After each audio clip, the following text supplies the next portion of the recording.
I don't remember so good what Bert said, but I remember he wanted me to say what was in the ink. I didn't see nothing in the ink, but Bert said there was pictures there. I couldn't see no pictures. I really tried to see. I holded the card up close and then far away. Then I said, if I had my eyeglasses, I could probably see better. I usually only wear my eyeglasses in the movies or to watch TV, but I said, maybe they will help me see the pictures in the ink. I put them on and I said, now, let me see the card again. I bet I find it now. I tried hard, but I still couldn't find the pictures. I only saw the ink. I told Bert, maybe I need new glasses. He wrote something down on a paper, and I got scared of failing the test.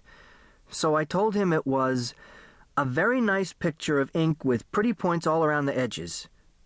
But he shaked his head, so that wasn't it neither. I asked him if other people saw things in the ink, and he said yes, they imagine pictures in the ink blot. He told me the ink on the card was called ink blot. Bert is very nice, and he talks slow, like Miss Kinnian does in her class, where I go to learn reading for slow adults. He explained me it was a raw shock test. He said people see things in the ink. I said, show me where. He didn't show me. He just kept saying, think. Imagine there's something on the card. I told him, I imagine a ink blot. He shaked his head, so that wasn't right either. He said, what does it remind you of? Pretend it's something. I closed my eyes for a long time to pretend, and then I said, I pretend a bottle of ink spilled all over a white card, and that's when the point on his pencil broke, and then we got up and went out. I don't think I passed the raw shock test.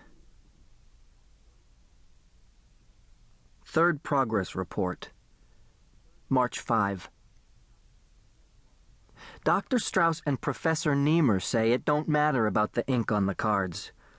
I told them I didn't spill the ink on them, and I couldn't see anything in the ink.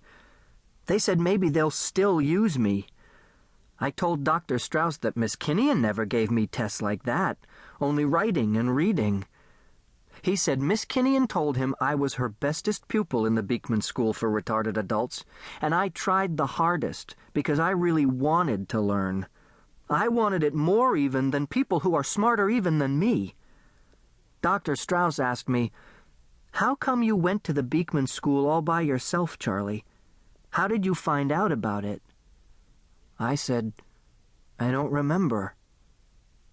Professor Niemer said, but why did you want to learn to read and spell in the first place? I told him, because all my life I wanted to be smart and not dumb, and my mom always told me to try and learn, just like Miss Kinnian tells me. But it's very hard to be smart, and even when I learn something in Miss Kinnian's class at the school, I forget a lot. Dr. Strauss wrote some things on a piece of paper, and Professor Niemer talked to me very serious. He said, you know, Charlie, we're not sure how this experiment will work on people, because we only tried it up to now on animals. I said, that's what Miss Kinnian told me, but I don't even care if it hurts or anything, because I'm strong, and I'll work hard. I want to get smart if they'll let me.